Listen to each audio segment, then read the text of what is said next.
All right, this is my wife's 1992 Yamaha Banshee. I just came back from Redline Racing. Cam went through, freshened up the motor and transmission. Has a 4mm, really mild port, 28mm PWKs, cool head, T5 pipes. Got some actually different stingers. I got, silencers. They're actually out of T3, so a little bit bigger. Anyways, what else we got? 4-over swing arm.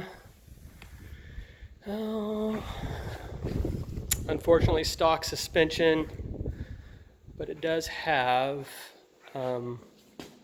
Alba 2+1s. Lockout. Got some pod filters on there. I think that's pretty much it, really.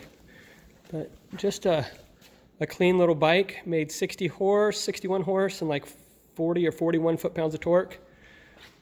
I'm going to take it out for the very first time since getting it back from Cam. See how it runs.